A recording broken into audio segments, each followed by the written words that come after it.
Nah, di video ini saya akan menjelaskan atau membawakan sebuah review game dari yang saya angkat atau mainkan adalah Call of Duty Modern Warfare yang ketiga.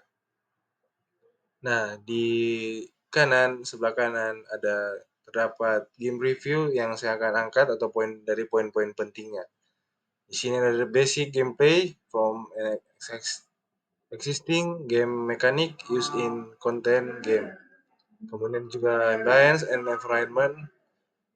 environment dan juga ada the relevance of character develop, ada juga backstory and attribute dan juga artistic impression and emotional dan juga developer target demographic.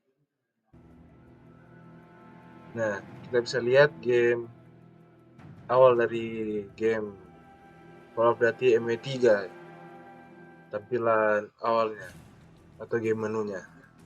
Nah, poin pertama, apa basic gameplay dari game ini?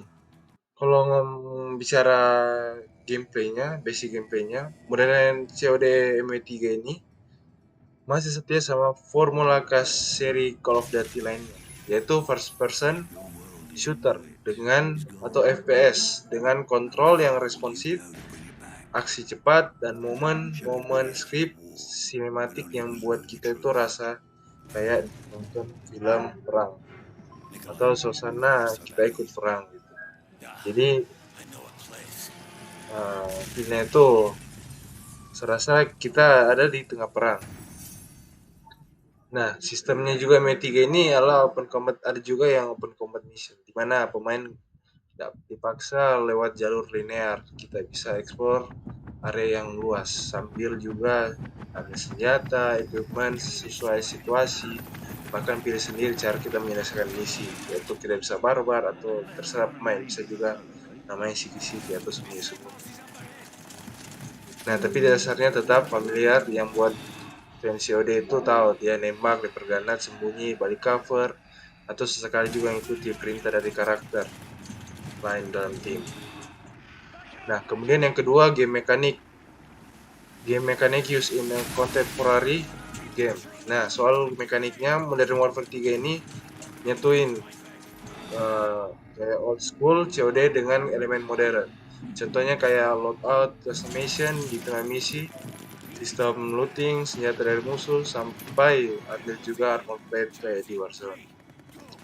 Ada juga musuh yang sekarang lebih agresif dan pintar untuk ngeflank atau lempar granat. Mereka juga so pintar. Ditambah lagi fitur night vision yang bisa lihat di tengah kegelapan atau di malam hari. Dan alat-alat taktis di beberapa misi juga ada yang membuat gameplaynya ini tidak monoton. Kemudian juga open combat mission jadi salah satu mekanik yang menarik di campaign tahun ini. Karena pemain juga punya kebebasan buat mutusin cara main. Nah, kemudian yang poin ketiga itu ambience and environment. Main di WM3 ini mengkampanyenya patut diacungi jempol karena setiap lokasi punya vibe yang beda-beda. Ada misi di pelabuhan gelap, ada pegunungan, salju, ada juga hutan-hutan, sampai juga perkotaan yang sudah hancur karena perang. Kemudian untuk lighting dan sound desainnya itu sangat membantu pemain atau user buat bangun suasana. Misalnya kalau kita di lorong bawah tanah gelap, ada suara langkah kaki, ada air yang menetes, itu yang bikin pemain itu jadi atau player jadi merinding. Atau pas di tengah baku tembak di kota juga ada suara helikopter, ledakan, sama teriakan tentara yang bikin suatu situasi itu makin intens. Kemudian poin yang keempat, the relevance of character development, backstory and attribute. Dari sisi karakter, di campaign MW3 ini tetap kasih porsi penting buat tim, yaitu tokoh utama atau tim utama di game ini yaitu historinya Task Force 141. Jadi di tim itu ada Captain Price, ada Soap, ada Gas, dan juga pastinya ada Ghost.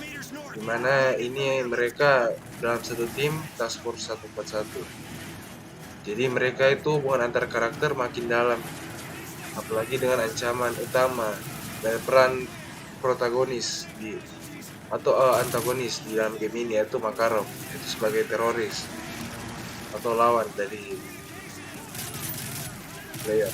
Jadi kita bisa lihat gimana Soap atau kita yang peran utamanya itu kita berperan sebagai Soap struggle di beberapa misi solo. Kemudian Price yang makin emosional pas timnya dalam bahaya sampai ada keputusan-keputusan berat yang diambil oleh Ghost. Kemudian juga ada dialog dan interaksi antar karakter, bikin kita peduli sama nasib mereka. Dan itu juga penting buat sebuah game.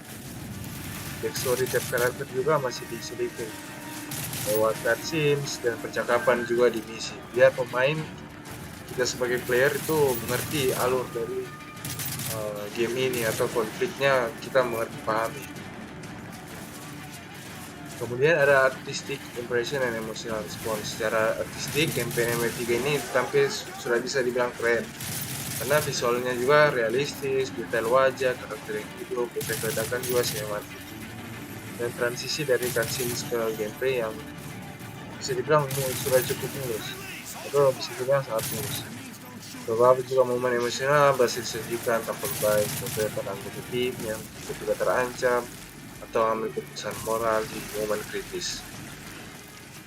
Kemudian developer target demografik game ini yaitu jelas ditargetin buat dua jenis pemain, yaitu pertama yang buat fans veteran COD yang sudah ikuti dari lama game ini, karena game Call of Duty ini ada banyak seri.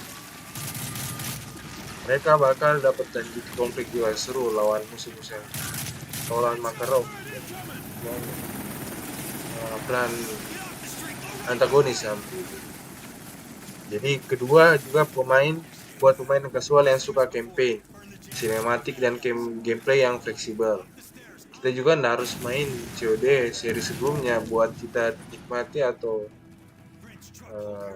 di cerita ini, karena campaign MW3 itu tetap bisa berdiri sendiri dengan prolog dan juga cutscenes yang cukup buat kita buat game ini kenali karakter dari setiap tokoh-tokoh yang ada di dalam story dan juga konflik yang terjadi, perang di dunia terjadi di dunia. Jadi game ini berhasil membuat penonton atau player bisa mengerti alur dari game ini, karena penting kita memahami alur dari game supaya apalagi game story seperti ini. Baik, demikian video singkat dari game review yang saya bawakan mengenai Call of Duty Modern Warfare ketiga. Terima kasih.